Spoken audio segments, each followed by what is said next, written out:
বৈভব সূর্যবংশী মাত্র 14 বছর বয়সে আইপিএলের ইতিহাসে দ্বিতীয় দ্রুততম সেঞ্চুরি করছেন, আর এরপর থেকে শুরু হয়েছে প্রশংসার জোয়ার।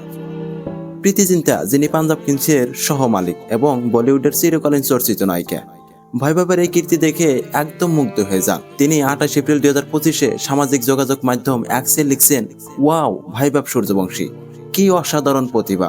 মাত্র 14 বছর বয়সে 35 বলে সেঞ্চুরি দেখতে রোমাঞ্চকর। এই বছরের আইপিএল জ্বলে উঠেছে, ভারতের ক্রিকেটের ভবিষ্যৎ উজ্জ্বল। এই টুইটটা পড়ে মনে হয় প্রীতি শুধু একজন টিম ওনার হিসেবে নয়, একজন ক্রিকেট প্রেমী হিসাবেও বৈভবের খেলায় মুগ্ধ হয়েছেন। তিনি অসাধারণ প্রতিভা শব্দটা ব্যবহার করেছেন, যেটা কোনো সাধারণ প্রশংসা নয়। আর ভারতের ক্রিকেটের ভবিষ্যৎ উজ্জ্বল বলে তিনি যেন পুরো দেশের ক্রিকেট ফ্যানদের আশা জাগিয়েছেন। এখানে একটা মজার ব্যাপার বলি, প্রীতি পাঞ্জাব কিংসের মালিক, অথচ তিনি প্রতিপক্ষ দল রাজস্থান রয়্যালসের একজন খেলোয়াড়ের এমন প্রশংসা করছেন, এটা দেখায় তার মনে ক্রীড়া সুলভ মনোভাব কতটা প্রবল।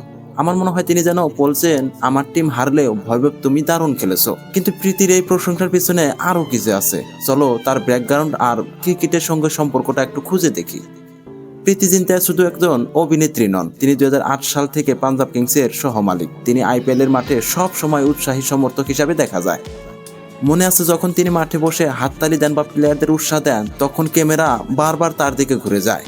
তিনি আগেও অনেক তরুণ ক্রিকেটারদের প্রশংসা করছেন। উদাহরণস্বরূপে এই বছরই তিনি পাঞ্জাব কিংসের প্রিয়াংশু আর্যর 29 বলে সেঞ্চুরির জন্য ইনস্টাগ্রামে একটি হৃদয়স্পর্শী পোস্ট করছিলেন। তিনি লিখছিলেন, প্রিয়াংশু কর্মের মাধ্যমে নিজের প্রতিভা প্রমাণ করছেন। এই ধরনের কথা থেকে বোঝা যায় প্রীতির তরুণ প্রতিভাদের কতটা মূল্যায়ন করেন। বৈভবের বেলায়ও তার মন্তব্য শুধু একটি টুইট নয়, এটা যেন ভারতীয় ক্রিকেটের ভবিষ্যৎ প্রজন্মের প্রতি তার বিশ্বাসের প্রতিফলন। আমার মনে হয় প্রীতি যখন আইপিএলে জ্বলে উঠছে বলছিলেন, তখন তিনি শুধু বৈভবের সেঞ্চুরির কথা বলেননি, বরং পুরো টুর্নামেন্টে তরুণদের উত্থানের কথা বলছেন। এবার একটু ব্যক্তিগত মতামত শেয়ার করি, বৈভবের এই পারফরমেন্স কেন আমাদের সবার জন্য গুরুত্বপূর্ণ। বন্ধুরা, বৈভবের এই সেঞ্চুরি শুধু একটা রেকর্ড নয়, এটা একটি অনুপ্রেরণা। আমরা সবাই স্বপ্ন দেখি, কিন্তু 14 বছর বয়সে এমন স্বপ্ন পূরণ করাটা এটা সত্যি অবিশ্বাস্য। এজন্য আমাদের বলেছে বয়স কোনো বাধা নয়। আর প্রীতি জিন্টার মতো একজন সেলিব্রিটি যখন এমন প্রশংসা করেন, তখন এটা বৈভবের আত্মবিশ্বাস আরো বাড়িয়ে দেয়। আমার মনে হয় প্রীতির এই টুইটটা শুধু বৈভবের জন্য নয়, আমাদের সবার জন্য একটা মেসেজ। তিনি যেন বলছেন, তরুণরা তোমরা যা করছো আমরা তোমাদের দেখছি, সমর্থন করছি। এটা আমাদের মনে করিয়ে দেয় যে কঠোর পরিশ্রম আর প্রতিভা কখনো অলক্ষ্য থাকে না। আর একটা মজার কথা, বৈভবের এই সেঞ্চুরি আমাকে আমার স্কুলের দিনের কথা মনে করিয়ে দিয়েছে।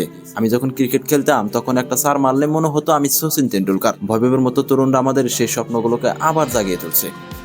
আচ্ছা বন্ধুরা, আজ আমরা জানলাম প্রীতি জিন্টা কিভাবে বৈভব সূর্যবংশীর 35 বলে সেঞ্চুরি প্রশংসা করছেন এবং কেন তার এই মন্তব্য ভারতীয় ক্রিকেটে ভবিষ্যৎ নিয়ে আমাদের উৎসাহিত করে। বৈভব যেন আমাদের মনে করে দিচ্ছে স্বপ্ন দেখার কোনো বয়স লাগে না, আর প্রীতির মতো মানুষের সমর্থন সেই স্বপ্নকে বাস্তবে রূপ দেয়। তো তুমি কি মনে করো, বৈভব কি ভারতীয় ক্রিকেটের পরবর্তী সুপারস্টার হবে, নাকি তাকে আরো প্রমাণ করতে হবে? কমেন্টে তোমার মতামত জানাও, আমি সব কমেন্ট পড়ি। আর যদি তুমি এই ভিডিও পছন্দ করে থাকো, তাহলে লাইক বাটনে একটা থাপ্পড় মারো আর সাবস্ক্রাইব করতে ভুলো না। বেল আইকনটা বাজিয়ে দাও, যাতে আমাদের প্রতিটি নতুন ভিডিও তোমার কাছে পৌঁছে যায়। ধন্যবাদ সবাইকে।